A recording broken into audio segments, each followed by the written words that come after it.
Halo, Assalamualaikum warahmatullahi wabarakatuh. Saya Musfira dari SMA Negeri 10 Sinjai akan mempresentasikan how to write a simple descriptive text. Oke, kita langsung saja ke tujuan pembelajaran. Jadi tujuan pembelajaran kita adalah siswa dapat menyusun teks deskriptif lisan dan ataupun tulisan pendek sederhana terkait tempat wisata ataupun bangunan bersejarah, tentunya dengan memperhatikan fungsi sosial, struktur teks, dan unsur kebahasaan secara benar dan sesuai konteks.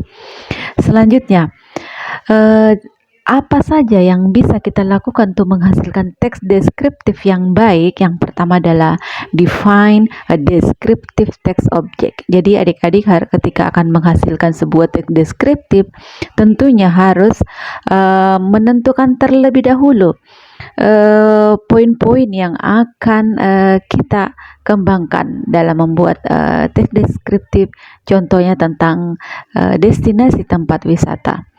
Selanjutnya, langkah kedua adalah create an attractive and appropriate title. Jadi langkah kedua menghasilkan teks deskriptif adalah tentunya dengan menuliskan sebuah judul yang menarik dan sesuai dengan objek yang akan kita deskripsikan. Langkah ketiga adalah create an easy outline. Jadi sebelum kita membuat tulisan deskriptif teksnya, tentunya kita membuat framework terlebih dahulu. Framework itu bisa dikata sebagai kerangka kita dalam mengembangkan teks deskriptif nantinya. Selanjutnya, langkah selanjutnya adalah look for valid data. Nah, ini yang paling penting adalah ketika kita ingin mendeskripsikan suatu objek, maka kita harus mencari data yang betul-betul valid tentang hal yang akan kita deskripsikan. Selanjutnya, langkah selanjutnya adalah organizing sentences into a description paragraph structure. Jadi setelah kita selesai membuat kerangka karangannya, maka kita menyusun kalimat sehingga membuat dalam bentuk kalimat yang tentunya memiliki struktur yang jelas sesuai dengan struktur descriptive text.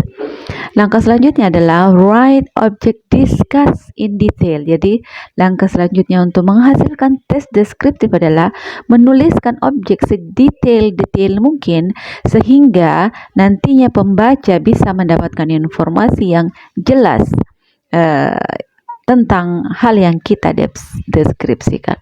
Langkah selanjutnya adalah choose interesting word variation. Jadi kita berusaha untuk memilih kata-kata yang kita gunakan dalam teks deskriptif tersebut. Di sini kita akan tampilkan contoh dari deskriptif teks ini tentang Borobudur Temple. Jadi ada bagian pertama di sini dijelaskan secara umum tentang Candi Borobudur tersebut.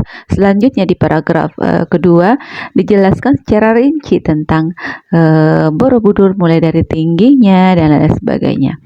Baik, untuk tugas untuk anak-anakku, silahkan membuat teks deskriptif sederhana dengan memilih salah satu topik di bawah ini. Yang pertama adalah tempat wisata atau tourism place, yang kedua adalah historic building atau bangunan-bangunan bersejarah yang ada di Indonesia ataupun di dunia. Baik, saya rasa itu presentasi dari kami. Sekian, Assalamualaikum warahmatullahi wabarakatuh.